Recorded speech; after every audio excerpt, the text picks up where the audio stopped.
ദിക്റുല്ലാഹി കൊണ്ട് സദാ നമ്മുടെ നാവ് ചലിക്കുക എന്നത്, നമ്മുടെ നാവിനെ ചലിപ്പിക്കുക എന്നത് അതത്ര നിസ്സാരമായൊരു സംഗതിയല്ല. അതെല്ലാവർക്കും കഴിയില്ല. അതിന് പ്രത്യേക തൗഫീഖ് ഉണ്ടാവണം. അള്ളാഹു ആ തൗഫീഖുള്ളവരിൽ നമ്മളെയൊക്കെയും ഉൾപ്പെടുത്തട്ടെ.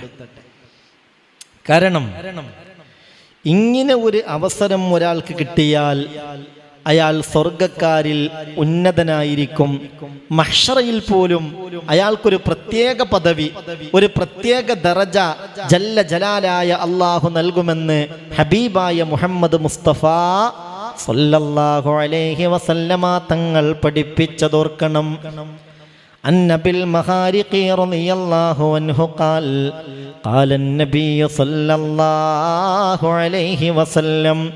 മഹാനായ അബുൽ മഹാരിഖ് റളിയല്ലാഹു അൻഹു പറയുന്നുണ്ട്, ഹബീബായ നബി തങ്ങൾ പറഞ്ഞതാണ്, മറർത്തു ലൈലത ഉസ്രിയ ബി, എൻ്റെ ഇസ്രാഇന്റെ രാവിൽ ഞാൻ ഒരാളെ വിട്ടുകടന്നു. ശ്രദ്ധിക്കണേ, പറയുന്നത് ശ്രദ്ധിക്കണം, പറയുന്നത് നല്ല പോലെ ശ്രദ്ധിക്കണം. ഇസ്രാഇന്റെ രാവിൽ ഞാൻ ഒരാളെ വിട്ടുകടന്നു. അയാൾ മുഗയ്യബിൻ ഫീ നൂരിൽ അർശി, അർശിന്റെ പ്രത്യേകമായ പ്രഭയിൽ ഇങ്ങനെ ഒളിഞ്ഞിരിക്കുകയാണ്. സന്തോഷത്തോടെ അഭിമാനത്തോടുകൂടെ വിശ്രമിച്ചിരിക്കുകയാണ്. അയാളുടെ ആ ഉന്നതമായ ദറജ കണ്ടപ്പോൾ ഖുൽതു, ഞാൻ ചോദിച്ചു, ജിബ്രീലേ മൻ ഹാദാ, ആരാണ് ഇരിക്കുന്നത്? ജിബ്രീൽ അലൈഹിസ്സലാം ഉന്നത ദറജയിലാണ്. അർശിന്റെ മുകളിലുള്ള പ്രത്യേക പ്രഭയിൽ അഭിമാനത്തോടുകൂടെ ഇരിക്കുന്ന ഈ മനുഷ്യനെ കണ്ടപ്പോൾ ഞാൻ ജിബ്രീൽ അലൈഹി സ്വലാത്തു വസ്സലാമിനോട് ചോദിച്ചു, ജിബ്രീൽ അഹാദാ മലക്കുൻ, ഇതേതെങ്കിലും മലക്കാണോ? ജിബ്രീൽ, ഇലാഹായ റബ്ബിന്റെ ഉത്കൃഷ്ടദാസന്മാരല്ലേ മാലാകമാർ.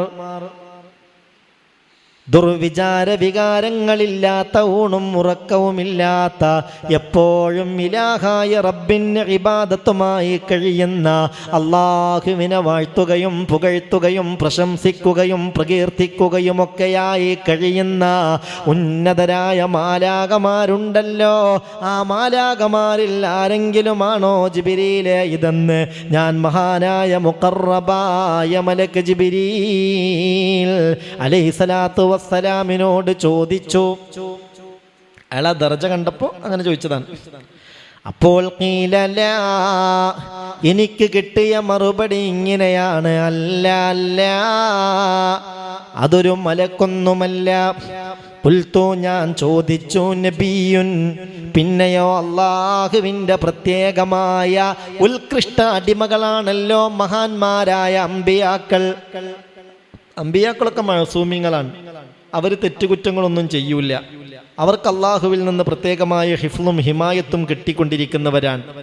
അങ്ങനെയുള്ള മഹാന്മാരായ മാലാഖമാരിൽ ഏതെങ്കിലും മലക്കാണോ ജിബ്രീൽ? അപ്പോൾ ഖീലല, കിട്ടിയ മറുപടി ഇങ്ങനെയാണ്, അല്ല ജിബ്രീലേ, അത് മാലാഖയൊന്നുമല്ല. ഖുൽതു മൻ ഹുവ, പിന്നെ ഞാൻ ചോദിച്ചു, ആരാണത്? എത്ര വലിയ ദർജയിലാണ് അയാൾ? ഖാല, ജിബ്രീൽ അലൈഹിസ്സലാത്തു വസ്സലാമിന്റെ മറുപടി, ഹാദാ റജുലുൻ നബിയേ, ഈ മനുഷ്യൻ കാന ഫിദ്ദുനിയാ ലിസാനുഹു റത്ബും മിൻ ദിക്രില്ലാഹ്. ഈ മനുഷ്യൻ നിങ്ങളുടെ ഉമ്മത്തിലെ ഒരു സാധാരണ മനുഷ്യൻ തന്നെയാണ്. മലക്കോ നബിയോ ഒന്നുമല്ല, ഒന്നുമല്ല.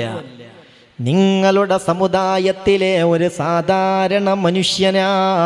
നബിയേ, നബിയേ, വഖൽബുഹു, അയാളുടെ പ്രത്യേകത ഇതാണ്, കാന ഫിദ്ദുനിയാ ലിസാനുഹു റത്ബും മിൻ ദിക്രില്ലാഹ്. ഇയാൾ ദുനിയാവിൽ നിന്ന് എപ്പോഴും ദിക്ർ ചൊല്ലിക്കൊണ്ടിരുന്നു, സ്വലാത്ത് ചൊല്ലിക്കൊണ്ടിരുന്നു. ഓതാൻ പറയുന്നത് ഓതാൻ അയാൾ തയ്യാറായി, ചൊല്ലി വരാൻ പറയുന്നത് ചൊല്ലാൻ അയാൾ തയ്യാറായി. അതയാൾക്കൊരു ആനന്ദമായിരുന്നു, അതയാൾക്കൊരു ആവേശമായിരുന്നു. നമ്മുടെ കൂട്ടത്തിലുണ്ടല്ലോ പലരും അങ്ങനെ. അള്ളാഹു കബൂലാക്കട്ടെ. 3 നന്മകൾ ഈ മനുഷ്യനിലുണ്ട്. അതുകൊണ്ടാണ് ഈ മനുഷ്യൻ അർശിൽ ആ വലിയ പ്രകാശത്തിൽ പ്രഭയിൽ അഭിമാനത്തോടുകൂടെ ഇരിക്കുന്നത്. 1 കാന ഫിദ്ദുനിയാ ലിസാനുഹു റത്ബും മിൻ ദിക്രില്ലാ. ഈ മനുഷ്യന്റെ നാവ് എപ്പോഴും ദിക്ർ കൊണ്ട് പച്ചയായി എന്നതാണ്. 2-മത്തേത് വഖൽബുഹു മുഅല്ലഖും ബിൽ മസാജിദ്. ഈ മനുഷ്യന്റെ ഹൃദയത്തിന് പള്ളിയുമായി വല്ലാത്ത ബന്ധമാണ്. ഈ മനുഷ്യന്റെ ഹൃദയം പള്ളിയുമായി അഭേദ്യമായ ബന്ധമാണ്. ഒരു ജമാഅത്ത് കഴിഞ്ഞാൽ അടുത്ത ജമാഅത്തിന് കാത്തിരിക്കും. നാട്ടിലുള്ള പള്ളിയുടെ കാര്യത്തിൽ അള്ളാഹുവിൻ്റെ ഭവനമാണെന്ന നീയത്തോടെ അതിൻ്റെ വിജയത്തിന് ആവശ്യമായ എന്തൊക്കെയുണ്ടോ അതൊക്കെയും ചെയ്യാൻ ഈ മനുഷ്യൻ ആണാവട്ടെ പെണ്ണാവട്ടെ തയ്യാറാണ്. ഒരു പള്ളിയുടെ പണിയുണ്ട്, നിർമ്മാണ പ്രവർത്തനം ഉണ്ട് എന്നൊക്കെ പറയുമ്പോൾ അതിലേക്കൊക്കെ കൊടുക്കാൻ മനസ്സ് കാണിക്കുന്നവരെയൊക്കെ അള്ളാഹു ഈ കൂട്ടത്തിൽ ഉൾപ്പെടുത്തട്ടെ. ഒരുപാട് ആളുകൾ കൊടുത്തവരുണ്ടല്ലോ. നമ്മുടെ മഹല്ലത്തിലും നമ്മളുടെ നാട്ടിലും ഇതുപോലുള്ള സ്ഥാപനങ്ങളിലുമൊക്കെ നിർമ്മിക്കപ്പെടുന്ന മസ്ജിദിൻ്റെ കാര്യത്തിലേക്കൊക്കെ വലിയ സഹായങ്ങൾ നൽകിയവർ, അവനാനെ കൊണ്ട് കഴിയുന്ന സഹായങ്ങൾ നൽകിയവർ എല്ലാം കാരുണ്യവാനായ റബ്ബ് സ്വീകരിക്കട്ടെ. പിന്നെയോ 3-മത്തേത് വലം യസ്തസിബ്ബ ലിവാലിദൈ. മാപ്പയെയും ഉമ്മയെയും ഒരിക്കൽ പോലും ഇവൻ ചീത്ത പറഞ്ഞിട്ടില്ല. ഈ അർശിൽ ഉന്നത പദവി ഇയാൾക്ക് കിട്ടാനുള്ള 3-മത്തെ കാരണം വലം യസ്തസിബ്ബ ലിവാലിദൈ. ഉമ്മാനും ബാപ്പാനും ദേഷ്യം പിടിപ്പിക്കുന്ന, വെറുപ്പിക്കുന്ന, ബുദ്ധിമുട്ടിക്കുന്ന ഒരു വാക്കവനിൽ നിന്നുണ്ടായിട്ടില്ല. അതും അള്ളാഹുവിൻ്റെ അടുക്കൽ നമുക്ക് പദവി കിട്ടാൻ വളരെ അനിവാര്യമായി നമ്മൾ ശ്രദ്ധിക്കേണ്ട കാര്യത്തിൽപ്പെട്ടതാണ്. അള്ളാഹു റബ്ബുൽ ഇസ്സത്ത് നമുക്കെല്ലാവർക്കും വാപ്പയുടെയും ഉമ്മയുടെയും പൊരുത്തം സമ്പാദിക്കാൻ തൗഫീക്ക് നൽകട്ടെ. അതിനുള്ള മഹാഭാഗ്യം അള്ളാഹു നമ്മുടെ കൂട്ടത്തിൽ എല്ലാവർക്കും നൽകി അനുഗ്രഹിക്കട്ടെ. ദിക്റുല്ലാഹി കൊണ്ട് സദാ നമ്മുടെ നാവ് ചലിക്കുക എന്നത്, നമ്മുടെ നാവിനെ ചലിപ്പിക്കുക എന്നത് അതത്ര നിസ്സാരമായൊരു സംഗതിയല്ല. അതെല്ലാവർക്കും കഴിയില്ല. അതിന് പ്രത്യേക തൗഫീഖ് ഉണ്ടാവണം. അള്ളാഹു ആ തൗഫീഖുള്ളവരിൽ നമ്മളെയൊക്കെയും ഉൾപ്പെടുത്തട്ടെ. കാരണം ഇങ്ങനെ ഒരു അവസരം ഒരാൾക്ക് കിട്ടിയാൽ അയാൾ സ്വർഗക്കാരിൽ ഉന്നതനായിരിക്കും. മഹ്ശറയിൽ പോലും അയാൾക്കൊരു പ്രത്യേക പദവി, ഒരു പ്രത്യേക ദറജ ജല്ല ജലാലായ അള്ളാഹു നൽകുമെന്ന് ഹബീബായ മുഹമ്മദ് മുസ്തഫ സല്ലല്ലാഹു അലൈഹി വസല്ലമ തങ്ങൾ പഠിപ്പിച്ചതോർക്കണം.